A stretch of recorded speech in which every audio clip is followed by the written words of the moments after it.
Hello అండి. Welcome back to Lakshmi home maker 99 ఛానల్‌కి స్వాగతం ఫ్రెండ్స్. అందరూ ఎలా ఉన్నారు ఫ్రెండ్స్? బాగున్నారా? నేనైతే చాలా బాగున్నాను. మీ అందరూ బాగుండాలని మనస్ఫూర్తిగా కోరుకుంటున్నాను ఫ్రెండ్స్. నిన్న మనకి వారాహి నవరాత్రులు జరుపుకున్నాం కదండీ! నేనైతే మొదటి రోజు మా ఇంట్లో ఎలా జరుపుకున్నాననేది వీడియో చేసి పెట్టానండి. ఎవరికైనా యూజ్‌ఫుల్ అవుతుందేమో అనుకోని. అయితే మనకి 9 రోజులు పాడ్యం నుంచి నవంబర్‌కి అవుతాయి కదండీ! చాలామందికి చేసుకోవాలనే ఉత్సాహం ఉంటుంది. కొంతమందికి చేసుకోవాలని ఉత్సాహం ఉన్నా సరే ఇంట్లో కుదరదు కదండీ! అయితే కుదిరిన వాళ్ళు ఎలా చేసుకోవాలి, కుదిరిన వాళ్ళు ఎలా చేసుకోవాలి అనేది ఈ వీడియోలో మనం తెలుసుకుందామండి. ఎవరైనా ఫస్ట్ టైం మన ఛానల్‌ని చూసినట్టుగా అయితే ప్లీజ్ సబ్స్క్రైబ్ చేసుకొని లైక్ ఇవ్వండి ఫ్రెండ్స్. లైక్ ఇస్తే కదా ఈ వీడియో నాకు బాగుందా లేదా అనేది నాకు తెలుస్తుంది. చూసి వెళ్ళిపోవద్దు ఫ్రెండ్స్. కనీసం లైక్ ఇచ్చి చూసి వెళ్ళండి ఫ్రెండ్స్. ఓకేనా? అయితే వీడియోలోకి వెళ్దామా?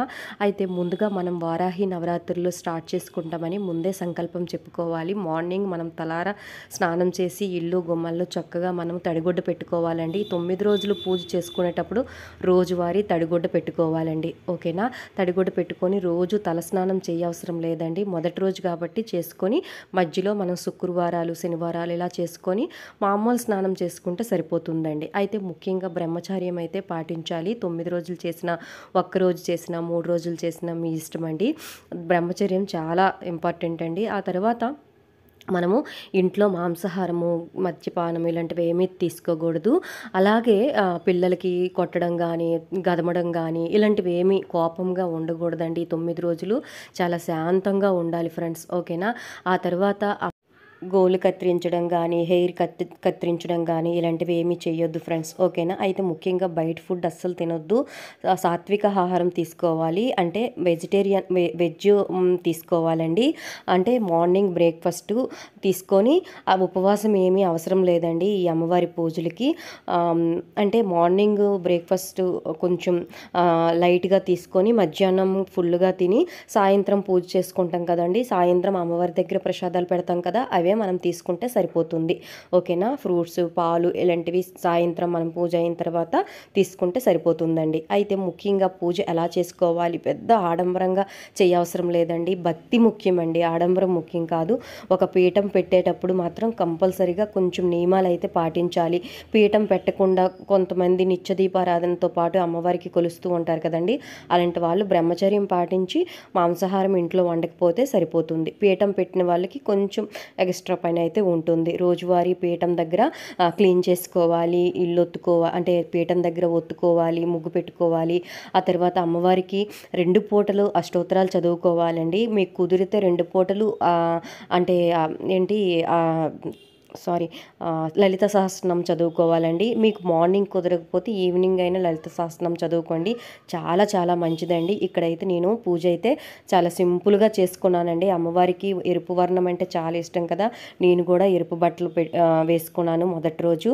ఆ తర్వాత బిల్వ పత్రాలతో చేస్తే చాలా మంచిదండి. అమ్మవారికి బిల్వ పత్రాలతో అమ్మవారికి నేను అష్టోత్తరాలు చదువుకున్నాను. ఆ తర్వాత లలిత సహస్రనామం చదువుకున్నాను. వారాహి మంత్రాలు ఉంటాయి కదండి, ఆ మంత్రాలు చదువుకున్నానండి. ఆ తర్వాత మామూలుగా పంచోపచార పూజ అయితే నేను చేసుకున్నాను ఫ్రెండ్స్. ఇలా చేసేసుకున్న తర్వాత ధూపం, దీపం, నైవేద్యం ఇలాగ చేసుకొని అమ్మవారికి నేను లలిత సహస్రనామం అయితే చదువుకున్నానండి.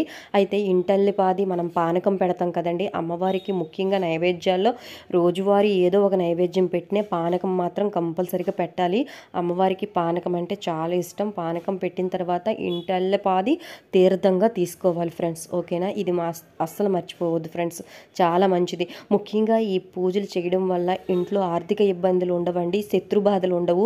భూ సంబంధిత ఏవైనా మనకి తగాదాలు ఉంటే అవి తొందరగా మనకి తీరిపోతాయండి. సొంత ఇల్లు కావాలి అనుకునే వాళ్ళు ఖచ్చితంగా అమ్మవారి పూజ చేయండి.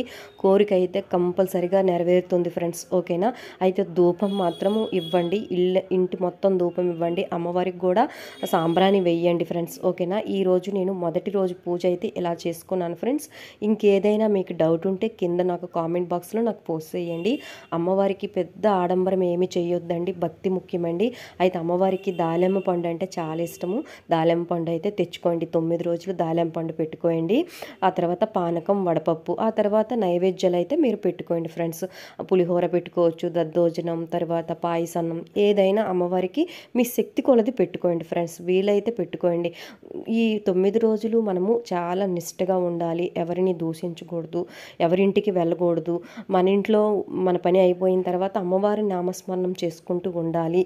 ఆ తర్వాత బట్టలు కట్టుకునేటప్పుడు, పూజ దగ్గర బట్టలు కట్టుకునేటప్పుడు చిరిగిన బట్టలు ఏమీ కట్టుకోవద్దు ఫ్రెండ్స్.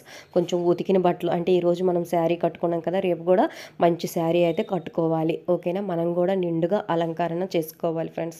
ఈ విధంగా పూజ అంతా అయిపోయిన తర్వాత ఇప్పుడు నేను చూడండి ఇల్లంతా ధూపం వేస్తున్నాను.